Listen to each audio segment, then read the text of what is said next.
ஹஜ்ரத் ஆதம் அலைஹி வஸல்லம் அவர்களை அல்லாஹ் பூமியின் பிரதிநிதியாக தேர்ந்தெடுத்தது ஒரு சாதாரண முடிவல்ல, அது ஆழமான ஞானத்தால் நிரம்பிய தீர்மானம். மண்ணால் உருவாக்கப்பட்ட அந்த உடலுக்குள் ஆத்மா புகுந்தபோது அது அமைதியின்றி அலைந்தது. எப்போது வெளியேறலாம் என்ற ஆவலுடன் துடித்தது. ஆனால் அல்லாஹ் அதனை சமாதானப்படுத்தி, வானவர்களிடையே கண்ணியப்படுத்தி, சுவர்க்கத்தின் அழகை அனுபவிக்கச் செய்து, இறுதியில் அதற்கு நிம்மதியளித்தான். இதன் மூலம் மனிதன் ஒரு சாதாரண படைப்பு அல்ல, ஒரு உயர்ந்த பொறுப்புக்காக உருவாக்கப்பட்டவன் என்பதை காட்டினான். பின்னர் குர்ஆனில் அல்-பஹரா 2:30 வசனத்தில் அல்லாஹ் வானவர்களை நோக்கி, நான் பூமியில் என் பிரதிநிதியை அமைக்கப் போறேன் என்று அறிவித்தான்.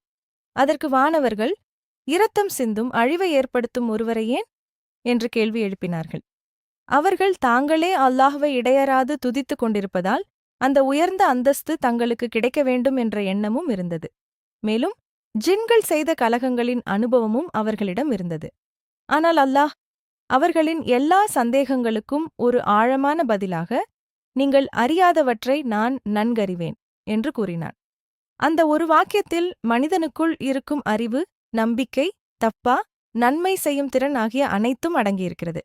அதனால்தான் மனிதன் பிரதிநிதி நியாயமாக காப்பாற்றும் பொறுப்பு உடையவன். இன்னும் பல முக்கியமான விஷயங்கள் இருக்கின்றன. அடுத்த வீடியோவில் சந்திப்போம். சப்ஸ்கிரைப் சொல்ல மறக்காதீர்கள்.